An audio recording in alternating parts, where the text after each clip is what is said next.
Hi மக்களே, welcome to ஆரோக்கிய சமையல்.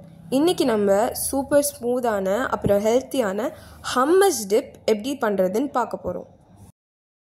Over night ஊற வச்ச கொண்டக்கடலையை ஒரு குக்கரில் வச்சு 4-5 விசில் வர வரைக்கும் வேக வச்சு எடுத்துக்கணும்.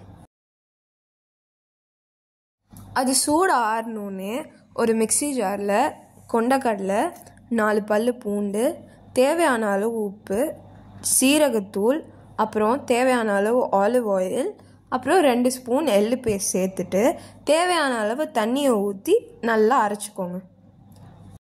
மிக்சியில் அரைக்கிறப்போ கொஞ்சம் கொஞ்சமாக ஆலிவ் ஆயில் ஆட் பண்ணி அரைக்கணும். க்ரீமியான டெக்ஸ்சர் வரத்துக்கு ஐஸ் க்யூப் வேணும்னா ஆட் பண்ணிக்கோங்க. அவ்வளோதான், ஸ்மூத்தான க்ரீமியான ஹெல்த்தி ஹம்மஸ் ரெடி. இதை வெஜ்ஜீஸ் ஃப்ரை பண்ணி அதோடு சேர்த்து சாப்பிட்டா வேறு லெவலில் இருக்கும். இன்னொரு ஹெல்த்தியான ரெசிபியோடு உங்களை சந்திக்கிறேன். Tata, bye bye.